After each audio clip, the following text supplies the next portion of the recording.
Hello po sa inyong lahat mga ka-crypto. Ako po si Pinoy Crypto Trader at sa video na ito ay atin pong pag-uusapan ang tungkol dito sa naging reaction ni Ginoong Michael Saylor na isang kilalang Bitcoin maximalist dito sa pagkaka-approve ng ETF ni Ethereum.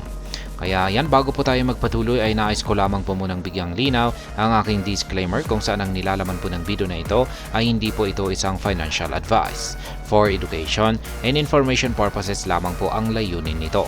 Maliwan po dito ay nais ko na rin pong magbigay babala na wala pong kahit anumang group chat ang Pinoy Crypto Trader. Ayan po siya, si Ginoong Michael Saylor. Siya po ay isang kilala at napakasikat na Bitcoin maximalist, kung saan ay siya po ay nag-invest lamang kay Bitcoin sapagkat base po sa kanyang pananaw ay itong si Bitcoin lamang po ang pinaka-supreme yan na uri ng cryptocurrency.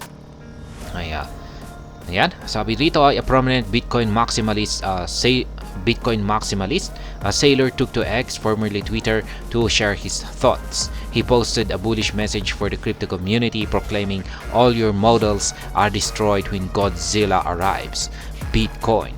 He accompanied this with an image of the iconic movie Monster Godzilla wreaking havoc. Kaya ayan po ang naging reaksyon nitong Bitcoin maximalist na si Ginoong Michael Saylor.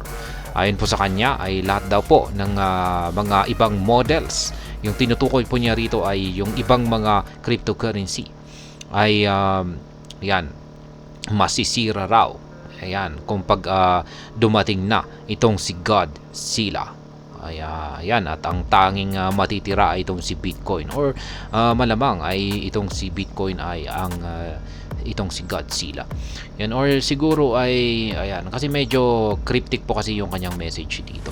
Siguro ay yung Godzilla na ito ay isang parang malaking kaganapan kung saan ay ito yung sisira or tatapos sa lahat ng mga cryptocurrencies. At pagdating po ng kaganapan na ito ay tanging si Bitcoin lamang ang matitira.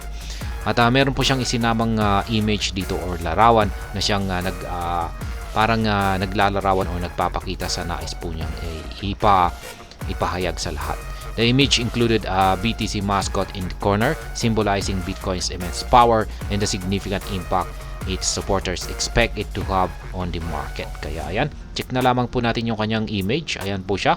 All your models are destroyed when Godzilla arrives. Yan, kasi itong si Godzilla ay isa po itong dambuhalang monster or halimaw na lahat po ng dadaanan nito ay masisira.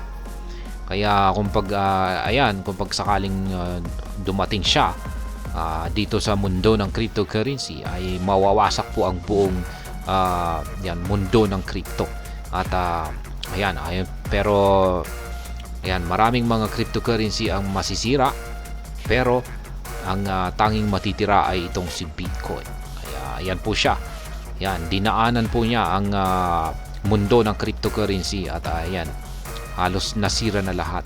Pero si Bitcoin pa rin ang natitirang naiwan po na maayos ang kanyang kalagayan. Kaya yan po yung kanyang malalim na nais na ipahayag para sa lahat. Pero yan ay base lamang po sa aking sariling pananaw dito sa kanyang ibinahagi na larawan na ito. Saylor's unwavering belief in Bitcoin. Ayan, yung walang kapantay na paniniwala ni Ginoong Michael Saylor dito kay Bitcoin.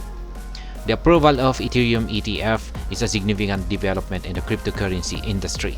However, Saylor's message highlights the ongoing rivalry between Bitcoin and Ethereum. It reinforces the conviction among Bitcoin supporters that BTC will ultimately prevail as the dominant digital asset. Kaya yan, sa madaling salita ay yung mensahe po ni Ginoong Michael Saylor dito ay parang may kaugnayan po ito sa rivalry. Yan, itong sa pagitan po ni Bitcoin at saka si Ethereum. Ang nais niya pong iparating para sa lahat ay itong si Bitcoin ang siyang mananatiling ultimate or dominant na digital asset sa lahat. Kaya yan lamang po yung ibig niyang sabihin dito. Kaya yan, may larawan pa siya rito. Ayan, pero yan lamang po pala yung nais niyang iparating para sa lahat. si Bitcoin pa rin ang supreme, ang hari. Yan, at wala nang makakatalo pa sa kanya na iba. Kaya yan, hanggang dito na lamang po tayo sa video na ito mga ka-crypto. Sana po ay inyong nagustuhan ang aking paliwanag sa video na ito. Kung inyo po itong nagustuhan ay pakiclick lamang po ang like button nito. Para naman po sa mga bago lamang dito, kayo po ay aking inaanyayahan para mag-subscribe. Pakiclick na rin po ang bell icon nito dahil ito po ang siya magsisilbing notification nito sa mga bago kong videos na akin pong ina-upload sa aking YouTube channel na ito. Marami pong salamat sa panonood, ingat po tayo lagi at God bless po sa ating lahat.